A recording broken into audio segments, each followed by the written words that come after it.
صاف پانی مہیا کرنا، گھروں کو دوبارہ آباد کرنا، یہ اربوں نہیں کھربوں کا کام ہے،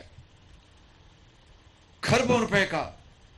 اور جو ہمارے جو دوست ممالک، ہمارے جو برادر ممالک یقیناً ہماری اس وقت امداد کر رہے ہیں، اور میں ان کا شکریہ ادا کرنا چاہتا ہوں، فردن فردن بھی اور اجتماعاً بھی۔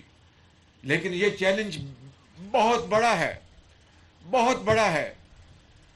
اس کے لیے ہمیں ایک ایک پائی کو امانت جان کر حقداروں کو ان کے قدموں میں ہمیں نچھاور کرنا ہوگا۔ اس کے اوپر کوئی کمپرومائز نہیں ہے، نہ مسلم لیگ نون میں، نہ پیپلز پارٹی میں، نہ جے یو آئی میں، اور درجہ بدرجہ تمام پارٹیوں میں۔ اور میں اس کو قطعاً برداشت نہیں کروں گا کہ کہیں بھی ایک پائی کسی بھی ذریعے سے کسی کے پاس بغیر استحقاق کے، اس کے حق کے، اس کے پاس پہنچ جائے۔ اور حقدار جو ہے وہ اس کا حق ہر صورت دلوایا جائے گا انشاءاللہ۔ تو یہ نظام ہم بنا رہے ہیں، غلطی انسان سے ہے، 100% تو شاید ہم کامیاب نہ ہوں، اگر 99% ہم اس پہ کامیاب ہو گئے تو یہ اللہ تعالیٰ کا بہت بڑا انعام ہوگا۔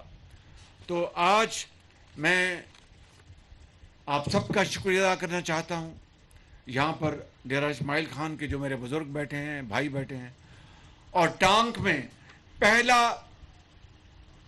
100 گھروں پر مشتمل، جس میں 2 کمرے ہوں گے، 2 کمرے، اور باقاعدہ اس میں بیت الخلاء ہوگا، کچن ہوگا، اور کھڑکیاں ہوں گی ہوا کے لیے۔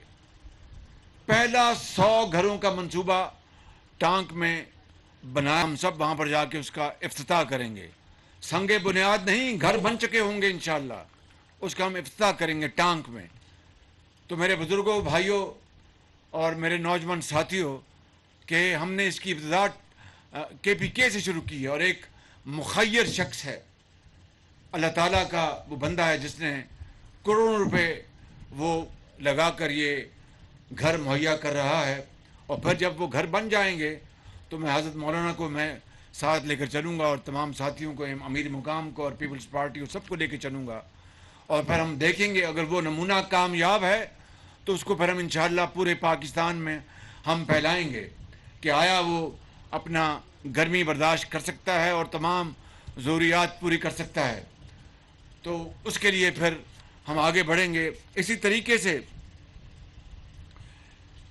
ہمیں گھروں کو، جو لاکھوں گھر زمیں بوس ہو گئے ہیں، دریا برد ہو گئے ہیں، ان کے لیے ہمیں پیسے دینے ہیں، وسائل مہیا کرنے ہیں۔ اب ہم یہ سوچ رہے ہیں کہ یہ تو ایک اللہ کے بندے نے یہ گھر مہیا کرنے ہیں، لیکن حکومت میں سمجھتا ہوں، اور آپ سے بھی مشورہ کر رہا ہوں یہاں ڈیرہ اسماعیل خان سے، کہ مجھے آپ مشورہ دیں، کیا وفاق اور صوبے مل کے کریں گے وہ علیحدہ بات ہے، کیا گھروں کی نقد رقوم دی جائیں یا گھر بنا کے دیے جائیں؟ یہ ایک سوال میرے ذہن میں ابھی تک میں اس کا حل نہیں تلاش کر سکا۔ اس میں اچھائی بھی ہے اور خرابی بھی ہے۔ اچھائی یہ ہے کہ گھر بن جائیں گے تو وہ گھر والے ان گھروں میں جا کے آباد ہو جائیں گے، خود بنائیں گے تو پتہ نہیں وہ گارا اینٹ مٹی کہاں سے لائیں گے۔